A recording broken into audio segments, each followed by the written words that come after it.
forces armées, réalisé par la Direction de l'information et des relations publiques des armées.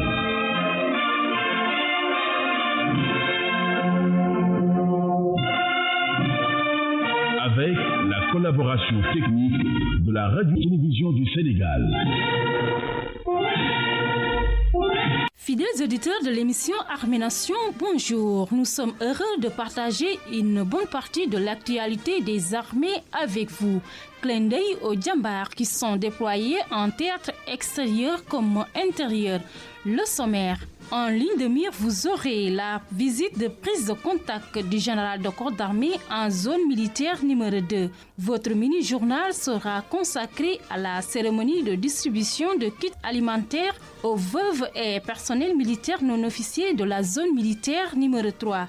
La passe sociale fera l'objet d'un entretien avec l'intendant-colonel Oumar Sarr, directeur du service de l'intendance des armées, sur la mise en œuvre du système de sécurité et de gestion de prestations médicales pour les invalides. Votre passe santé sera axée sur le stress en opération. Entretien avec le médecin lieutenant-colonel Serigne Modou Ndiaye, psychiatre à l'hôpital principal de Dakar et coordonnateur du programme de suivi psychologique des armées. Les avis et communiqués et le disque du soldat boucleront cette émission. À la présentation, caporal-chef Yvette Tchoumsen, à la prise de son, sergent Famara Bodian, assisté de Demangalan, assistant à la sécurité de proximité, stagiaire à la direction de l'information et des relations publiques des armées. C'était les titres, le développement dans une poignée de secondes.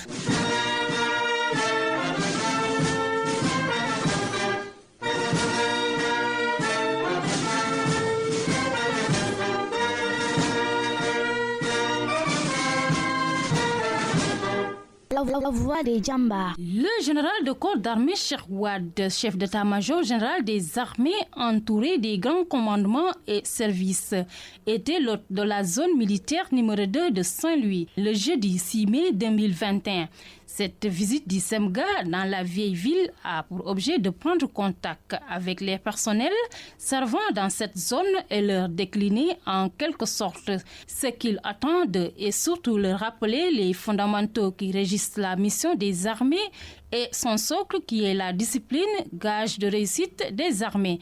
Sergent Seydina Issa Diouf a fait le déplacement pour Armée Nation. Le général de corps d'armée Cheikh Wade, chef d'état-major général des armées, a à l'orée de sa prise de commandement enclenché une série de visites pour prendre contact avec les personnels des armées pour mieux asseoir sa feuille de route et donner des indications afin de maintenir haut le flambeau. En zone militaire numéro 2 de Saint-Louis, le SEMGA s'est adressé aux djambars au carré d'armes du camp d'Emomar-Gari de Bango. Il leur a rappelé les fondamentaux des armées, mais a aussi galvanisé les encadreurs pour une meilleure prise en compte du métier de formateur qui est sacerdotal, général Wade. Ici, c'est le 12e bataillon d'instruction.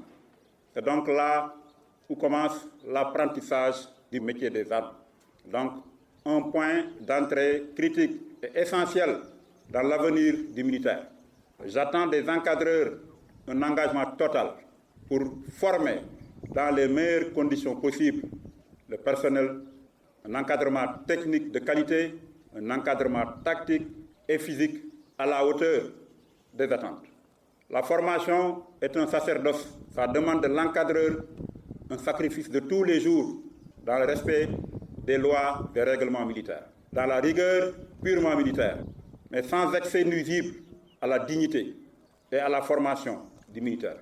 En ce qui concerne les cadres, le commandement, j'attends de vous, en liaison avec les structures de soutien, de mettre les personnels dans les meilleures conditions de travail et de vie, pour qu'ils puissent avoir la quiétude et la sérénité requises pour faire face aux exigences du métier d'encadreur. Je vous réaffirme tout mon soutien pour que toutes les dispositions nécessaires soient prises pour assurer une formation initiale de base à nos soldats. Le général Wade a aussi parlé aux recrues du 12e bataillon d'instruction et aux élèves du Prytanée militaire. Les apprenants que vous êtes, les soldats en formation ou bien enfants de troupe au Prytanée militaire de Saint-Louis, je vous invite à tirer le meilleur profit de votre passage dans ces pôles de formation. Se former a également ses exigences en matière aussi de sacrifice, de recherche permanente de la performance. Bref, je vous invite à donner le meilleur de vous-même, au plan intellectuel, au plan physique, au plan éthique. Lorsque l'on a la volonté de se faire former, il n'y a pas de limite à atteindre. Tâchez de sortir d'ici avec le meilleur niveau possible, par un investissement personnel quotidien et par un sacrifice permanent. Dans son adresse, il est également revenu sur la discipline qui est la force principale des armées. Comme je l'ai fait partout ailleurs, m'appesantir sur les fondamentaux du militaire. Ils sont relatifs au bon comportement, à la tenue réglementaire et soignée et à la discipline qui constitue notre force principale. Ça concerne tout le monde. Nous sommes dans un monde assez complexe aujourd'hui, avec beaucoup de tentations, beaucoup d'interférences, mais nous devons garder notre identité des militaires, ce qui fait notre richesse et notre force. Après Saint-Louis, la délégation du chef d'état-major général des armées a fait cap sur Louga pour se rendre au camp général Koumba Dioufnian qui abrite le 22e bataillon de reconnaissance et d'appui. Sur place, le général Wade a revisité l'historique du bataillon avant de s'adresser aux hommes du lieutenant-colonel Pascal Mendy. Le 22e BRA est une unité importante, force intervention, pour plusieurs raisons. D'abord, c'est la première née des BRA et sa naissance répondait naturellement à un besoin opérationnel accru et très pressant à la fin des années 80. C'est un bataillon d'intervention avec tout ce que ça comporte comme exigence en matière de disponibilité des ressources humaines, en matière de disponibilité des matériels et équipements. Ça veut dire, pour les personnels qui servent ce bataillon, des efforts substantiels sont attendus de votre part. Au quotidien, lorsqu'on est en posture d'unité d'intervention, on doit se remettre en cause en permanence dans le domaine de la formation, dans le domaine de l'instruction et dans le domaine de l'entretien des compétences et de l'entraînement. Chacun doit être un expert dans son domaine. Certes, vous êtes un cantonnement isolé, pas trop imbriqué avec la population. Il faudra tisser et garder d'excellentes relations avec ces populations-là. Je termine donc par la discipline, partout. C'est notre force principale. Je le répète, partout où je suis passé. C'est ça qui fait notre âme. Donc, il faudra la préserver très jalousement. Pour ne pas déroger à la tradition, le général Cheikh Wade, chef d'état-major général des armées, a effectué des visites de courtoisie aux gouverneurs de Saint-Louis et de Louga. Il a tout de même fait un tour à la base navale nord de la vieille ville de Mamkombabang, domaine des fusiliers commandos marins, pour s'enquérir de l'état d'avancement des chantiers qui y sont engagés.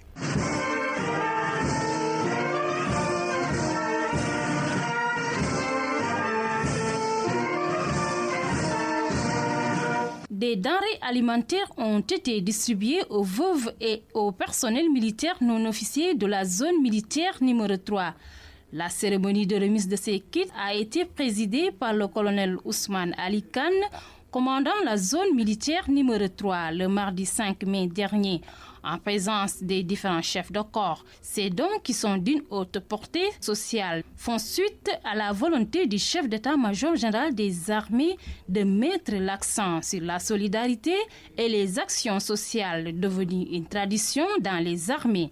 Les bénéficiaires ont apprécié ce geste à sa juste valeur. Sergent Amadou Diouf, Bureau Information Relations Publiques, zone militaire numéro 3. En effet, ces denrées composées de riz, de sucre, de dattes, de café et du lait ont été mises à la disposition des veuves et personnels militaires non officiers, une manière de les soutenir en ce mois béni du Ramadan.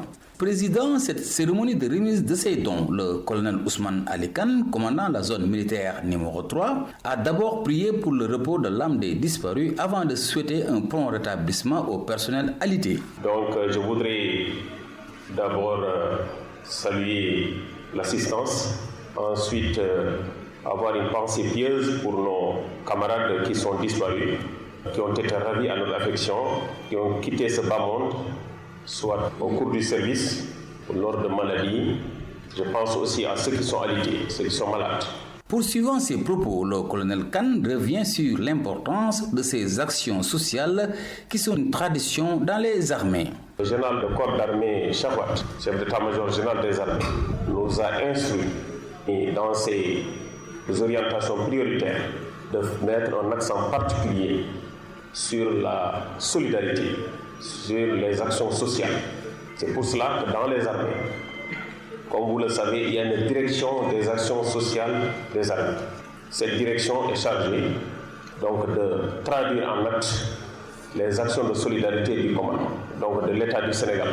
C'est pour cela que dans la continuité du commandement, nombreuses sont les veuves de militaires ou représentantes qui ont marqué de leur présence cette cérémonie qui traduit la volonté du chef d'état-major général des armées de venir en soutien à ses bénéficiaires. Elles n'ont pas manqué d'exprimer leur gratitude à l'endroit du commandement et de formuler des prières aussi bien pour leurs maris disparus que pour leurs collègues encore présents. Madame Ndaye Amidiagne, présidente des veuves, parle à leur nom. Nous remercions tous ceux qui sont présents ici, du chef d'état-major général des armées aux soldats. Nous prions pour la bonne marche de votre mission régalienne et que vous partiez en retraite paisiblement. Merci pour tout ce que vous faites pour nous. À vous voir, on est émis car ça nous rappelle beaucoup de choses. Et je m'excuse si j'ai pas bien parlé car tout le monde ne s'est pas exprimé en public. Merci mon colonel. Cette cérémonie de remise de kits alimentaires était une occasion pour les sous-officiers et militaires du rang de remercier le commandement pour ces gestes de solidarité hautement salutaires qui sont en train d'être menés à leur endroit. Cela pourrait sans nul doute renforcer le bien-être de la troupe. Ce fut aussi un moment de tristesse pour les veuves. Certaines ont les larmes aux yeux en écoutant certains témoignages exprimés à l'endroit de leur regretté époux. Sergent Amadou Diouf, Bureau Information, Relations publiques, zone militaire numéro 3.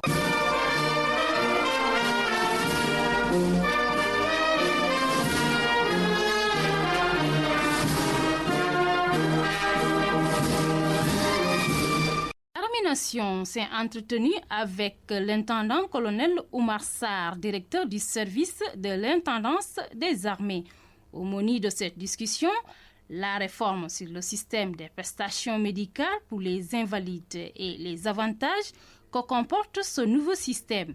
Il est au micro du sergent Alassane Diop. Mon colonel, vous venez d'être porté à la tête de la direction de l'intendance des armées. Pouvez-vous décliner votre feuille de route? Ce ne serait pas. Je viens de prendre service il y a une semaine, mais je ne dirai pas tout de suite une feuille de route, mais je dirai un peu quelle est la grande vision que le chef d'état-major général des armées a donnée et qu'est-ce qu'il attend de la direction de l'intendance des armées. En résumé, je peux dire de manière très simple qu'aujourd'hui, le chef d'état-major général des armées a pour ambition de rendre notre armée plus opérationnelle. Donc, l'accent doit être mis sur le soutien aux formations, aux unités de combat. Et la direction de l'intendance des armées qui intervient dans le soutien de l'homme s'occupe essentiellement de la fourniture aux formations et aux hommes, d'effets et de matériel d'habillement, de campement, de couchage, d'ameublement. Elle assure également le soutien du combattant en tant qu'être humain en lui donnant la fourniture de l'alimentation et veiller au paiement de ses droits individuels. Donc aujourd'hui, nous allons vers une intendance résolument opérationnelle qui va être intégrée aux opérations, mais qui va assurer de manière efficiente le soutien de l'homme et le soutien administratif des unités. Voilà très rapidement notre point de vue et l'orientation qu'on compte prendre. Monsieur l'intendant, l'actualité dans les armées, c'est la nouvelle réforme sur le système de gestion des prestations médicaux pour les invalides. Pouvez-vous expliquer aux auditeurs les contours de ce nouveau système et quel est son objectif? Cette question est très importante et je vous remercie de l'opportunité que vous nous donnez pour nous permettre d'expliquer à vos auditeurs et éventuellement aux téléspectateurs ce que nous avons l'intention de faire. Il faut juste rappeler aujourd'hui que nous sommes dans un monde qui est de plus en plus dominé par les nouvelles technologies de l'information et de la communication. Les armées ne sont pas en reste. Nous voyons tous dans notre environnement que tout est informatisé. Aujourd'hui, le moyen de paiement le plus fréquent dans notre pays, par exemple, c'est le mobile money. On paye beaucoup plus par le téléphone qu'autre chose. Les armées s'inscrivent dans la même dynamique. Aujourd'hui, le système de la solde et le système des pensions au sein de l'État sont payés à travers des systèmes informatiques, des logiciels de gestion. Aujourd'hui, les armées, dans la même dynamique, ont informatisé le système d'identification. Aujourd'hui, dans les armées, nous avons un système d'identification numérisé. On a également mis en place un système de gestion des ressources humaines qui est basé sur un logiciel. Donc, dans cette même dynamique d'informatisation, la population des invalides, qui est une cible, parce que je tiens à rappeler au public que les invalides, il y a des invalides en activité et des invalides qui sont mis à la retraite. Donc, on a aujourd'hui au sein des armées une population de militaires blessés en opération ou malades qui bénéficient d'une pension d'invalidité et de soins. Le suivi de ces personnels, aussi bien en activité qu'en dehors des rangs, exige qu'on mette en place un système plus performant. Les effectifs sont très importants, ils se contentent en milliers d'invalides. On est obligé de mettre en place un système informatique performant pour leur suivi médical et pour une meilleure prise en charge de leur santé et pour le paiement de leurs droits. Donc l'objectif, c'est d'améliorer les conditions de prise en charge médicale des invalides. Monsieur l'intendant, si on suit bien votre raisonnement, on va vers la suppression des carnets de bons médicaux et pharmaceutiques. Qu'est-ce qui est proposé en lieu et place et quels sont les avantages liés à ces changements pour les armées et les usagers? Vous avez parfaitement raison. À terme, pas à très court terme, mais disons à moyen terme, les carnets de bons pharmaceutiques qui étaient avant un système performant, mais qui est aujourd'hui dépassé, vont progressivement disparaître. Mais on ne peut pas aller brutalement à une suppression des carnets de pharmacie. Ne serait-ce que parce qu'il y a une certaine résistance au changement. Par habitude, la nature humaine veut que les gens regardent et conservent leurs habitudes. Le système qu'on va mettre en place sera fondé sur la délivrance d'une carte. Aujourd'hui, l'essentiel des Sénégalais, particulièrement les agents de l'État, sont habitués à avoir des cartes, comme c'est le cas dans les banques et ailleurs. Et le système de cartes qu'on a mis en place est un système performant parce qu'il permettra, en rapport avec les pharmacies qui délivrent les médicaments, les médecins prescripteurs, de donner un document unique qui permettra à l'invalide, quel que soit l'endroit où il se trouve sur le territoire national, tout médecin qui le consulte pourra accéder à toutes ces données médicales par voie informatique, pourra lui prescrire des médicaments qu'il pourra prendre dans n'importe quelle pharmacie, quel que soit l'endroit où il se trouve au Sénégal. L'invalide de Dakar qui se fait consulter à Tamba pourra prendre ses médicaments dans cette ville ou n'importe où ailleurs, parce qu'il y a un seul système où en temps réel, on a toutes les données sur l'invalide, on a les données sur ses prescriptions. L'autre avantage, c'est que l'invalide aujourd'hui ne sera plus obligé de se déplacer. Avant, un invalide était obligé de se déplacer chaque mois pour aller chez le médecin prescripteur. Aujourd'hui, avec une seule prescription, on peut automatiquement renouveler sur une période de 3 mois ou plus la prescription chez l'invalide. De la même manière, malgré que la carte soit informatisée, des dispositions ont été prises pour que les invalides qui ont un grave problème de mobilité puissent être représentés par des tiers, un parent ou autre. Donc, ils peuvent donner une délégation à un tiers pour aller percevoir les médicaments à leur place. Il y a également un système d'accompagnement qui est mis en place pour certains grands invalides et surtout les grands mutilés qui ne peuvent pas se déplacer. La commission d'enrôlement se prendra près d'eux pour faire leur enrôlement et leur permettre d'avoir accès aux soins et aux médicaments. En définitive, on cherche la célérité et la diligence, mais surtout on va préserver tous les intérêts des invalides. Aucun invalide ne sera lésé et on gagnera en temps et en diligence. Ça, c'est un aspect très important sur lequel je souhaitais revenir. Voilà, monsieur l'intendant, comme on le dit toujours, toute nouvelle situation peut susciter des craintes par rapport aux usagers. Quelles seront les nouvelles mesures prises pour permettre aux militaires d'entrer dans leurs droits? Je tiens particulièrement à rassurer les invalides. L'armée est une grande famille. La gestion des invalides ressort de 2 directions de service. La direction du service de l'intendance des armées, qui assure un contrôle administratif, qui met en place les carnets. La direction de la santé des armées, qui, elle, a même mis sur les prescriptions médicales à travers les médecins et qui s'occupe du traitement des invalides. Ces deux directions ont mené, avec l'appui du commandement, cette étude très importante. Ils ont pris un partenaire qui a une grande compétence et une bonne expérience dans ce domaine. Et aujourd'hui, on assure aux invalides qu'ils continueront à avoir droit à toutes leurs prestations sans être lésés, qu'il n'y a aucune crainte à se faire. Tous les droits seront pris en compte. Et l'ancien système, au début, on va cheminer avec la méthode informatique pour permettre aux invalides, au cas où il y aurait quelques ratés, parce que la mise en place de systèmes informatiques peut aller avec, au cas où il y aurait quelques ratés, il y a toujours un moyen de retourner à la voie classique pour la prise en charge médicale. Donc les invalides doivent être rassurés car tous leurs droits seront préservés et l'ancien système cheminera avec le nouveau pendant quelque temps jusqu'à atteindre la performance requise avant qu'on ne sorte carrément de l'ancien système. Monsieur l'intendant, en dehors de la prise en charge en médicaments, quels sont les avantages auxquels peuvent prétendre les bénéficiaires dans ce nouveau système de gestion? Ce nouveau système de gestion a plusieurs avantages. Le premier avantage, au-delà de l'aspect médical, d'un meilleur suivi, de la diligence, de la possibilité d'avoir une délégation, ça c'est des aspects qui relèvent directement des armées. Maintenant, il y a d'autres aspects que nous sommes en train d'étudier avec l'accompagnement de l'État pour améliorer et donner de nouveaux avantages.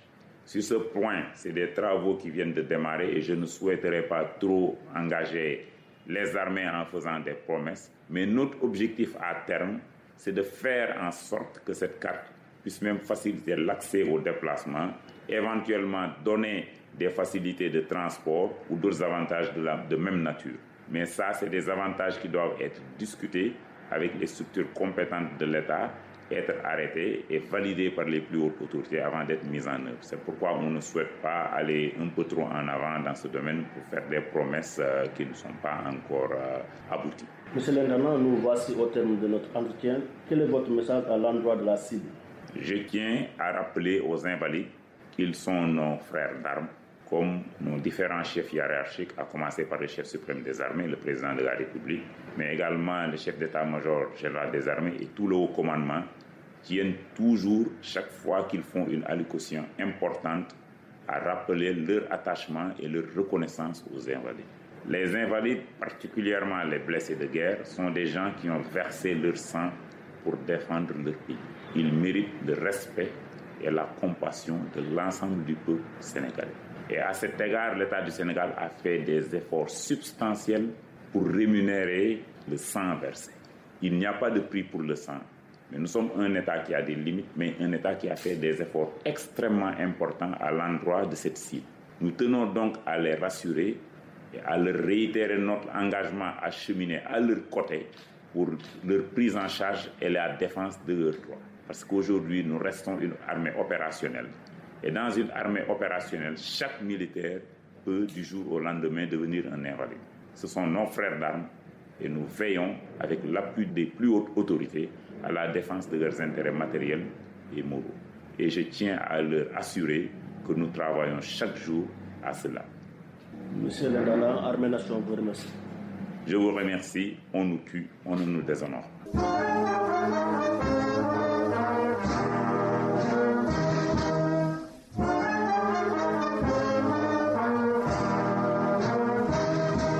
Le stress en opération, un cas souvent évoqué dans les armées, facteurs et recommandations. Pour en parler, nous vous proposons la redivision de l'entretien avec le médecin lieutenant-colonel Serigne Modou Ndiaye, psychiatre à l'hôpital principal de Dakar. Par ailleurs, coordonnateur du programme de suivi psychologique dans les armées. Il s'est entretenu avec Sergent Ndeye Astou Sow. Bonjour docteur. Bonjour. Dans la vie courante, on évoque souvent le mot stress. De quoi s'agit-il réellement? C'est une réaction en fait que tout individu peut noter chez lui en réponse à une contrainte d'adaptation. Parce que l'individu, devant les changements, doit s'adapter. Et c'est l'ensemble de ces réactions-là que l'individu va noter chez lui, ou faire, ou ressentir, qu'on va appeler globalement stress. Quelles sont les différentes manifestations du stress? En quelque sorte, c'est des situations assez particulières qui peuvent mettre en tension les individus et que les individus réagissent en notant des réactions dans leur propre corps, mais dans leur intellectuel et dans leurs émotions, en réaction à la situation qui est particulièrement menaçante ou dangereuse, ou une situation en tout cas qui les prend un peu de court. Donc ce sont ces manifestations en général qu'on nomme stress. Quelles sont les différentes situations qui peuvent entraîner le militaire dans un tel état? Pour le militaire, il faut d'abord dire que le militaire appartient à une société.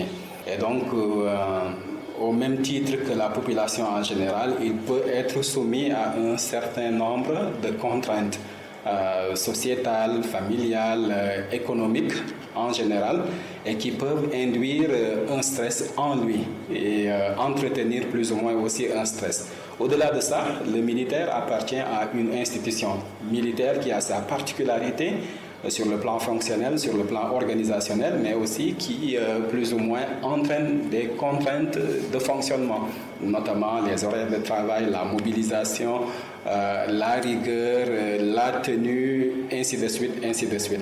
Donc ce sont ces ensembles de facteurs institutionnels qui se rajoutent aux mêmes facteurs que peut vivre toute personne dans la population générale. Au-delà de ça, ce militaire-là peut être engagé dans des situations opérationnelles, que ce soit à l'extérieur comme à l'intérieur du pays, et ces situations sont particulièrement dangereuses, donc à risque en quelque sorte, parce que c'est des situations où le militaire peut perdre sa vie, se blesser, ou voir un camarade perdre sa vie ou se blesser.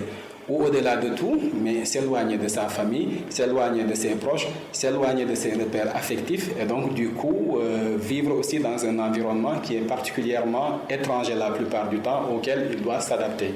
Et donc ce sont ces ensembles-là, donc que ça soit opérationnel, que ça soit le milieu militaire avec ses contraintes, mais aussi les aléas de la vie en général, qui peuvent s'ajouter, s'additionner en quelque sorte chez le militaire et faire naître un stress en lui ou entretenir peut-être des problèmes déjà préexistants.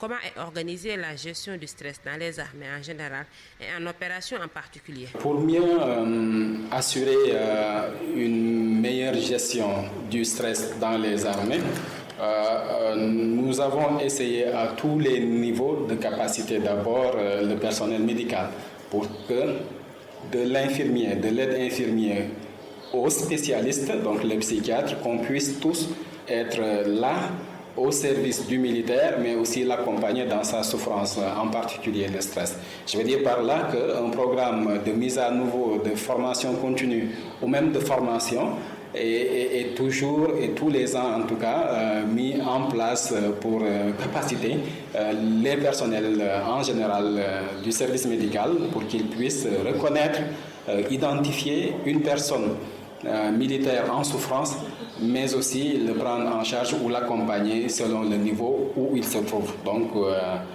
des positions avancées donc avec les infirmiers des compagnies, mais aussi des CMG, des CEMIA, et dans les hôpitaux en général, et en particulier dans les services de psychiatrie, surtout militaires. Donc les gens sont formés, régulièrement entraînés dans ce sens-là.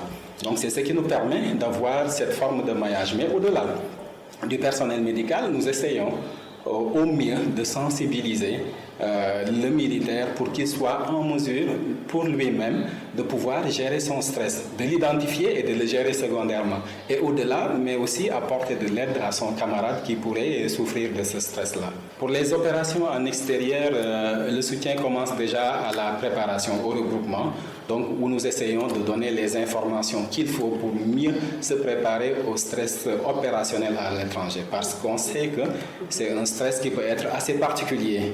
Donc, déjà, durant le regroupement, nous donnons aux militaires les moyens de voir la particularité de ce stress-là, de pouvoir se préparer à cela, et donc de réduire le risque de surprise que pourrait peut-être entraîner certains aléas du terrain qui pourraient les attendre.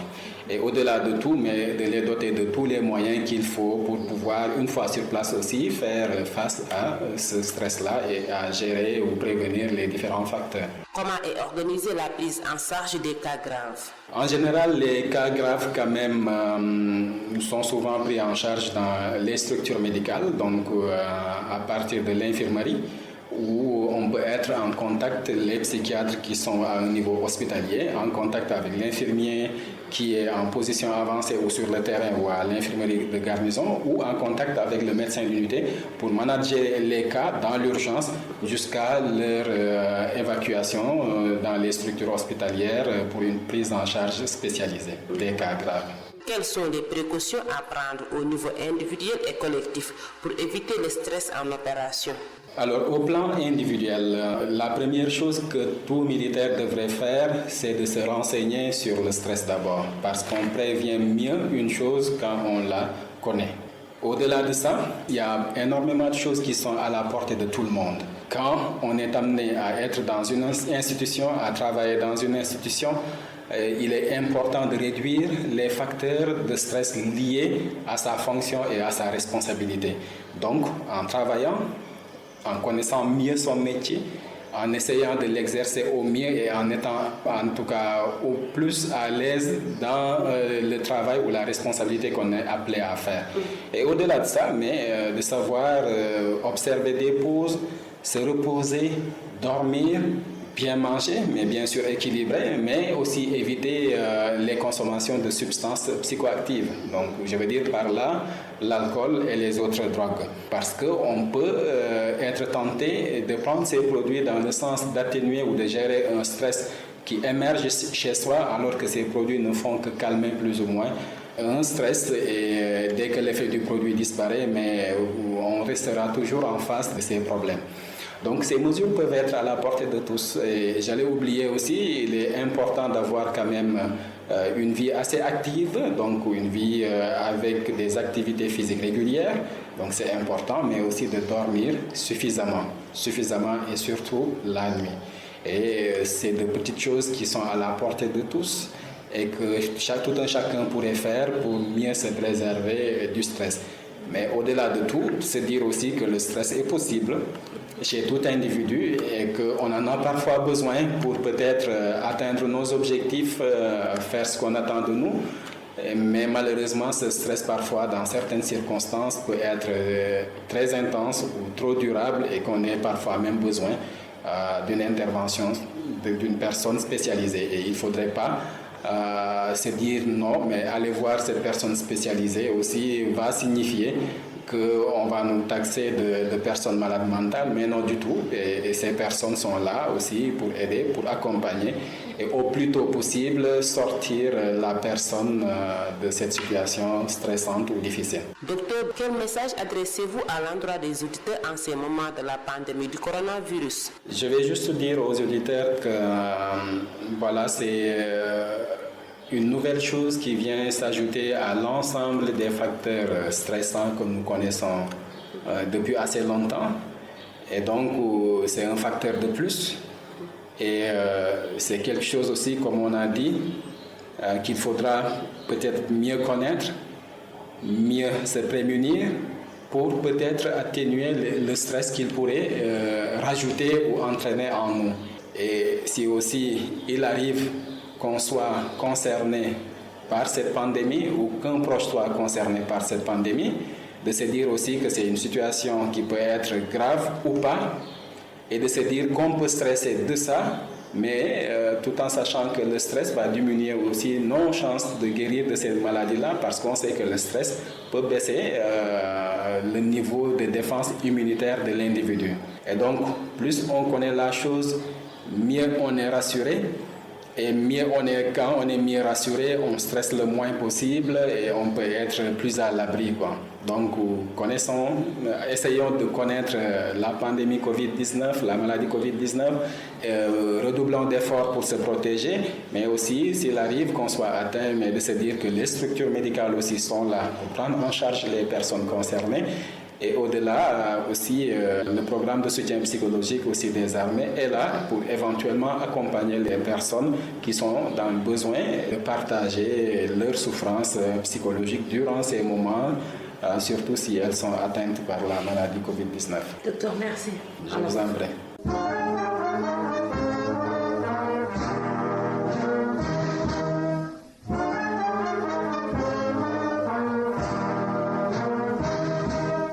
Le disque du soldat, une affaire du fonctionnaire caporal Rokhaya Kane.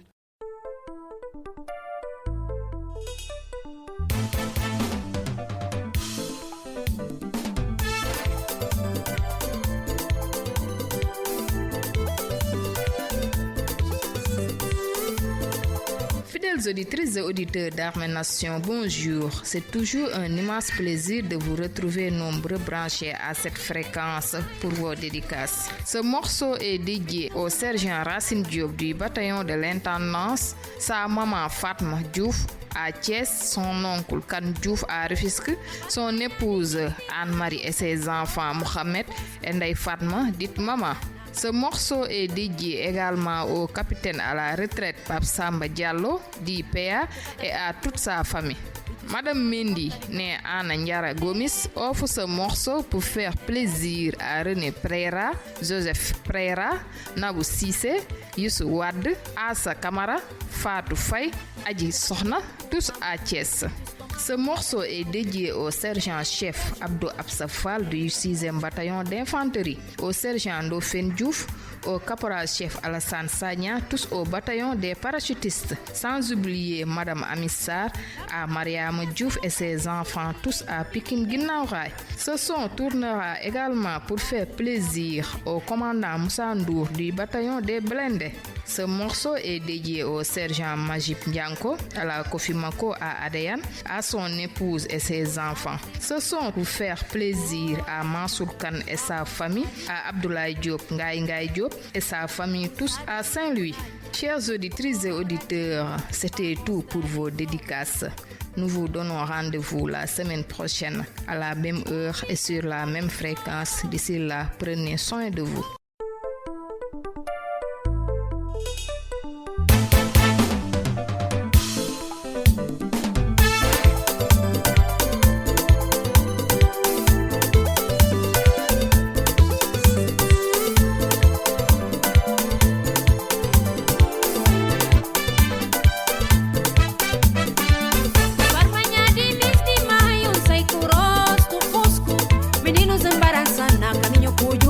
Divina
auditeurs, votre émission touche à sa fin. Merci pour votre fidélité. À la présentation, Capra-chef Yvette Tchoumsen, à la cabine technique, Sergent Famara Bodian.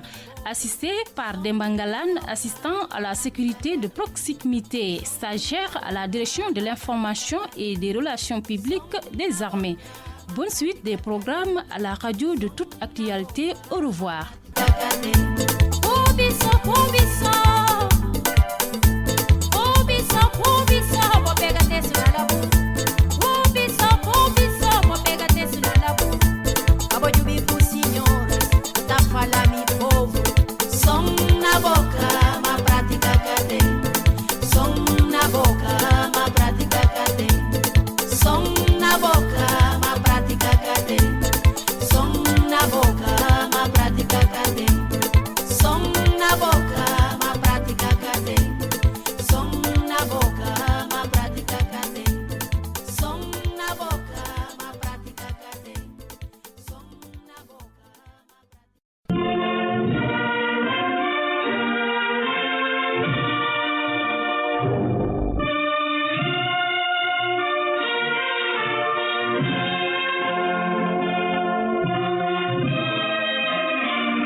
Armée-Nation.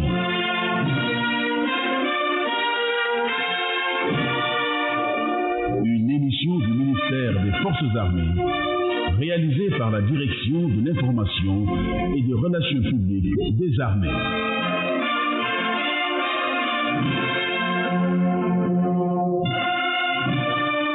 Avec la collaboration technique de la Radio-Télévision du Sénégal.